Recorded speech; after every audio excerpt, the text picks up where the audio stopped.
دنیا کی سیر اردو گلوب کا ایک نیا سلسلہ ہے جہاں ہم دنیا کے مختلف ممالک کے بارے میں بات کریں گے۔ اس سلسلے کے ایک ساتھ اسی چینل پہ اپلوڈ کی جائیں گی۔ اگر آپ کسی ملک کے بارے میں جاننا چاہتے ہیں تو آپ کامنٹ میں لکھ سکتے ہیں، ہم آپ کو اس ملک کے بارے میں معلومات دیں گے۔ یوں تو دنیا میں کل ممالک کی تعداد 200 سے بھی زیادہ ہے، لیکن اقوام متحدہ 195 ممالک کو تسلیم کرتا ہے۔ اسی لیے دنیا میں کل ممالک کی تعداد کتنی ہے، یہ ایک مشکل سوال ہے جس کا جواب دینا آسان نہیں ہے۔ باقی باتوں سے ایک طرف آج کی ویڈیو میں ہم بات کریں گے جاپان کے بارے میں۔ جاپان کے لوگ جاپان کو نیپون کہتے ہیں کیونکہ نیپون کا مطلب چڑھتے سورج کی سرزمین ہے، اور اگر چین کی سمت سے دیکھا جائے تو جاپان مشرق میں پڑتا ہے اور مشرق سے سورج طلوع ہوتا ہے، اس لیے جاپان کو نیپون کہا جاتا ہے۔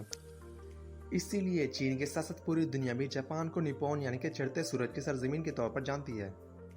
کیا آپ جانتے ہیں کہ جاپان جزیروں پر مشتمل ایک ملک ہے؟ براعظم ایشیا کے انتہائی مشرق موجود ملک جاپان کے 4 بڑے جزیرے ہیں، جبکہ باقی جزیروں کی کل تعداد 4000 سے زیادہ ہے۔ جاپان کی زیادہ تر آبادی 4 بڑے جزیروں پر ہی رہتی ہے، اور ان جزیروں کے نام ہوکائیدو، ہونشو، شیکوکو اور کیوشو ہیں۔ اگر پڑوسی ممالک کی بات کی جائے تو جاپان کے پڑوسی ممالک میں روس، شمالی کوریا اور چین شامل ہیں۔ جاپان کا کل رقبہ 3,77,975 مربع کلومیٹر ہے، یعنی کہ جاپان کا رقبہ پاکستان کے رقبے سے 50% کم ہے۔ اور اگر آبادی کی بات کی جائے تو جاپان کی آبادی 12 کروڑ افراد پر مشتمل ہے۔ آبادی کے لحاظ سے جاپان دنیا کے 11واں بڑا ملک ہے۔ جاپان میں استعمال ہونے والی کرنسی کو ین کہتے ہیں اور ایک ین 1 پاکستانی روپے کے برابر ہے، یعنی کہ دونوں ممالک کی کرنسی میں زیادہ فرق نہیں ہے، یہ کہنا غلط نہیں ہوگا۔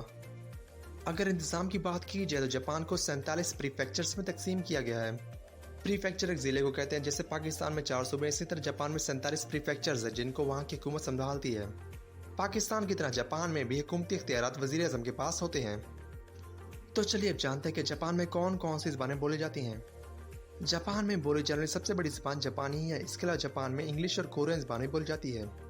اگر بات کی جائے تعلیم کی تو جاپان میں تعلیمی سال کا آغاز اپریل سے ہوتا ہے اور یہ سال مارچ تک جاری رہتا ہے، یعنی کہ جاپان اور پاکستان میں تعلیمی سال کا آغاز ایک ہی طرح سے ہوتا ہے۔ جاپان کے سکول سوموار سے جمعہ تک کھلے رہتے ہیں، جبکہ کچھ سکول ہفتے کو بھی تعلیمی خدمات سر انجام دیتے ہیں۔ جاپان کے سکول کے تعلیمی نظام کو 6-3-3 پر تقسیم کیا گیا ہے، جہاں 6 سال ایلیمنٹری اسکول میں جبکہ 3 سال لوور سیکنڈری اور 3 سال ہائر سیکنڈری اسکول میں تعلیم دی جاتی ہے۔ تو چلیے بات کرتے ہیں کہ جاپان میں موسم کیسا رہتا ہے۔ جو علاقے جاپان کے شمال اور مشرق میں موجود ہے وہاں پر شدید قسم کا موسم پایا جاتا ہے، یعنی کہ سردیوں میں شدید سرد اور گرمیوں میں شدید گرم موسم ہوتا ہے، اور ان حصوں کے ساحلی علاقوں پر برف باری بھی دیکھنے کو مل سکتی ہے، جبکہ جاپان کے مغربی حصوں پر موسم شدید گرم اور سردیوں میں معتدل رہتا ہے۔ کیا آپ جانتے ہیں کہ جاپان کو لمبی عمر پانے والے لوگوں کا ملک بھی کہا جاتا ہے؟ ہانگ کانگ کے بعد جاپان کے لوگوں کی سب سے زیادہ اوسط عمر ہوتی ہے، جہاں جاپان میں اوسط عمر 84 سال ہے، وہیں جاپان میں 86,000 لوگ ایسے ہیں جن کی عمر 100 سال سے زیادہ ہے۔ کیا آپ جانتے ہیں کہ جاپان میں سب سے زیادہ زلزلے آتے ہیں؟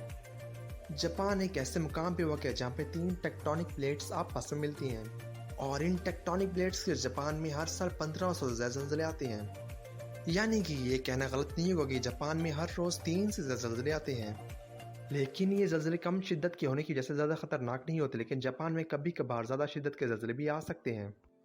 کیا آپ جانتے ہیں کہ جاپان میں سب سے تیزی سے پھیلنے والا مذہب اسلام ہے، جہاں سال 2010 میں مسلمانوں کی تعداد 1,10,000 تھی، اب وہ تعداد 2,30,000 زیادہ ہے، اور مسلمانوں کی تعداد کے ساتھ ساتھ جاپان میں مسجدوں کی تعداد میں بھی اضافہ ہو رہا ہے۔ اب جاپان میں 100 سے زیادہ مسجدیں تعمیر کی گئی ہیں۔ جاپان میں پاکستانیوں کی کل تعداد 20,000 کے قریب ہے، اور اس کے ساتھ ساتھ بنگلہ دیش اور بھارت سے بھی کافی تعداد میں لوگ جاپان میں موجود ہیں۔ جیسا کہ آپ جانتے ہیں کہ جاپان ایک ترقی یافتہ ملک ہے جہاں تیز ترین ٹرینوں کے ساتھ ساتھ روبوٹ سے بھی کام لیا جاتا ہے، لیکن حال ہی میں جاپان کی ایک انسٹیٹیوٹ نے تیز ترین انٹرنیٹ سپیڈ حاصل ہونے کا دعویٰ کیا ہے۔ جاپان کی انسٹیٹیوٹ کا کہنا ہے کہ انہوں نے 10 لاکھ GB فی سیکنڈ سپیڈ حاصل کر لی ہے۔